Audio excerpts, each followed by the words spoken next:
Thank you. I now call on the representative of Pakistan.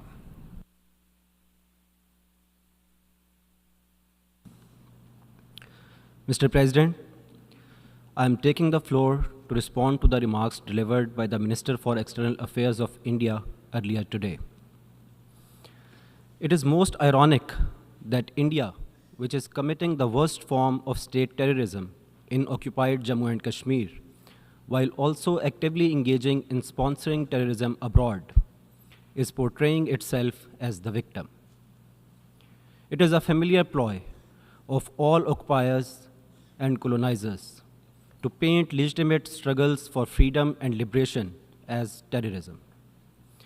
India is failing to grasp the enormity of the indigenous Kashmiri resistance against its strange hold and wrongly blaming it on cross-border terrorism. It must introspect and reflect and immediately implement the Security Council resolutions which provide for the Kashmiris to exercise their right to self-determination. It is India which supports and finances terrorism against Pakistan using its proxies.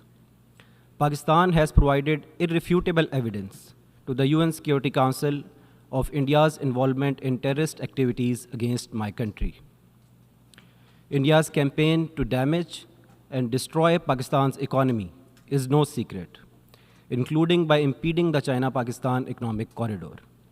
Through the sponsorship of terrorist groups such as the Baloch Liberation Army and the Majid Brigade. India is also supporting terrorism in the Balochistan province of Pakistan.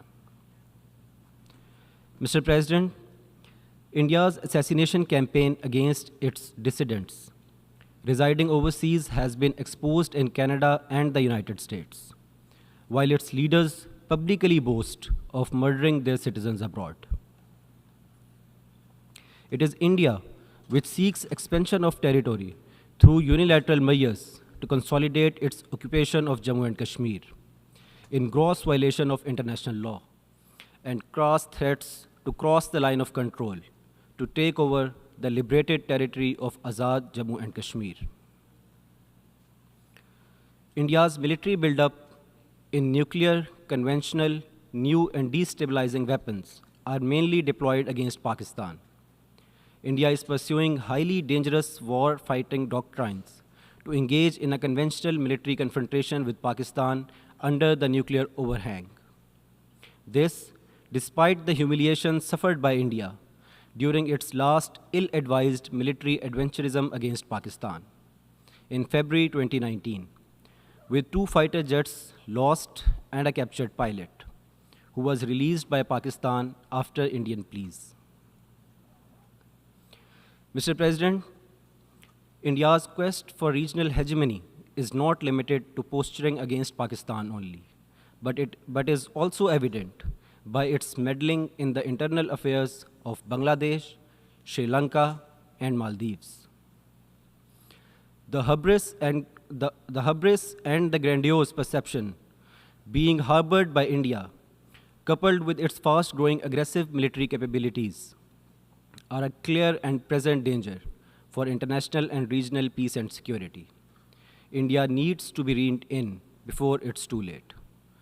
India must be held accountable for its violations of international law in occupied Jammu and Kashmir, for state terrorism in the occupied territory, and for sponsoring terrorism against Pakistan. I thank you. Thank you.